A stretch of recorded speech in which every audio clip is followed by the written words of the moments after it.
God has influence on man. The more a man seeks God, the more influence God has in that man's life. Every circumstance can be an opportunity for growth and reflection. The man who has no need for God sees everything as random coincidences, chances, guesses, but the man who knows God rests securely on his faith that God has him in the palm of his hand. Now, we are all influenced by God every day through his creation, not to mention, hopefully, positive Christian people we may come in contact with along the way.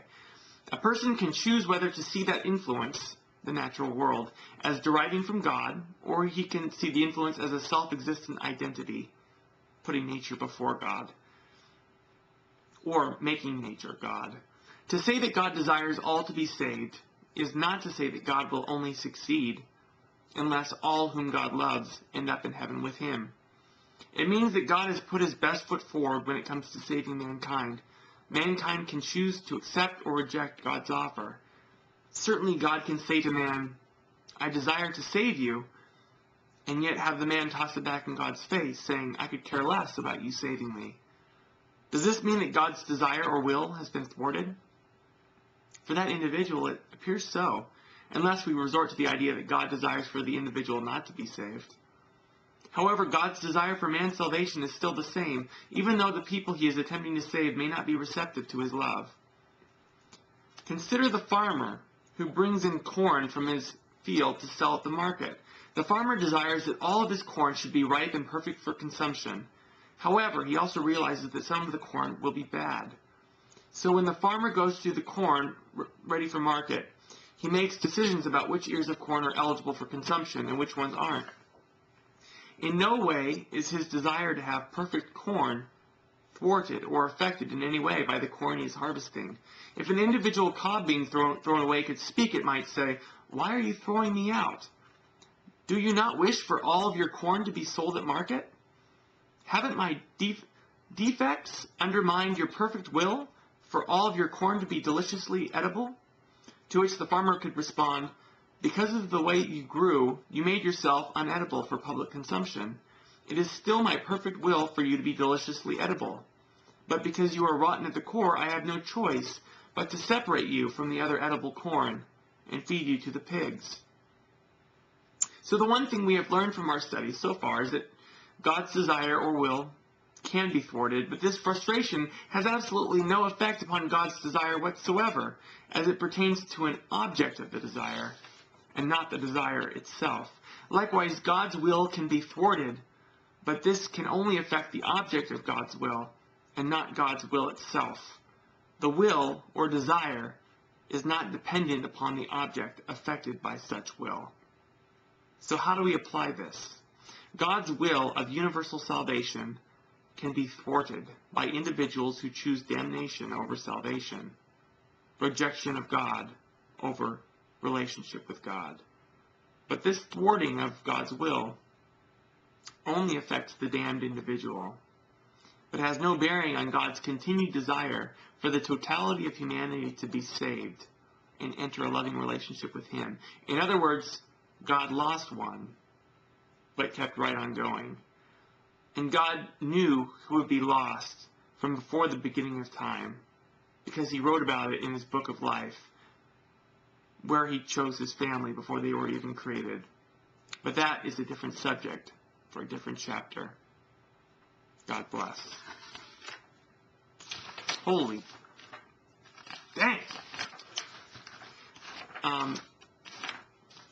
When you start looking at the Bible and trying to base your conception of reality, your understanding of everything based on some of these concepts that are found in the Bible and trying to make sense of it, your brain will, do you see my reasoning? I couldn't be consistent in any argument. I wanted to find a reason in the Bible to keep hoping for the best and trying to explain that God does desire for all to be saved. But after reading that, I wrote this, a year ago or something. But after reading that, it just occurs to me, it seems like I'm really grasping for straws, trying to explain how God can desire for all to be saved and yet still send people to hell. And I try to weasel my way out of that argument somehow in that paper, and I don't think I did a very convincing job. Maybe you think otherwise. But ultimately, if God is in control, if God is truly in control of everything, if he is sovereign over everything, and there are people suffering in hell, and God chose from the beginning of time who would be saved and who would be damned, it is obviously God's will for some to be in heaven with him and some to be burning in hell. Like, God could look down on people in their torture and say, that is my will. It is my will for you to be in hell because that's the choice I made. I am in control. I'm sovereign. I want you to be there. And I wrestle with that. I really wrestle with that. That idea that God, being in control of everything, is going to make someone suffer like that. And so I think our conception of heaven and hell as being these two distinct places that are so far removed from each other, I don't know. It's been a construct in my mind for a long time, but somehow I seem to want to, my natural inclination is to think that the next life will be a lot more similar to this one than we may think. Like, we may not just be all of a sudden, boom, perfect joy, or we may not just be in perfect despair, but there may be, I don't know, there may be people that are in despair for a while and they come to a greater understanding, and you know, this whole concept that the afterlife doesn't necessarily have any distinct gaps, like there's not a gap between good and evil, but it's a continuum, that there are, just like people here on earth who have some good and some bad inclinations, and of course that's, you know, I'm fighting against the whole notion of heaven and hell, and I'm not really sure if I want to do that, but yeah, if I could understand why, if God could possibly save all people, if he were capable of doing that, then he certainly should. And so, and I certainly believe that God is loving. I do not think God is a sadist. So I just think when it comes to being all powerful, I just don't know if God is all powerful in regards to our human lives and what we do with our lives and where we end up. I think I have a much more Arminian view on the position that it's really kind of up to us, and God doesn't really pull our strings either way. He's not like, you know, he hasn't, before the beginning of time, he hasn't like set us off or been like, all right, well, this is how it's going to be.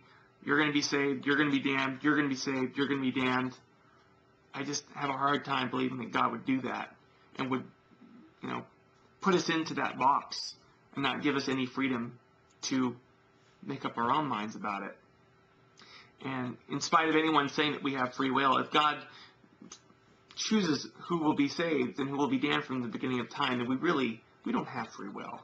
Free will is an illusion. We're just going through the motions. But God has already determined the end. And so we really have no independent will of our own. We just think we do, or we feel like we do. So anyways, I'm going to keep exploring topics like this.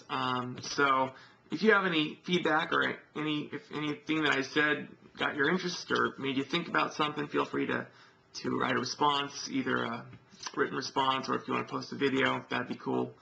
I'd like to get the YouTube community talking about these matters, about God and our relationship to Him and how He communicates with us and how we know whether the Bible is true or not, or whether Jesus is God, things like that. So feel free to respond if your heart is telling you to say something. So peace out.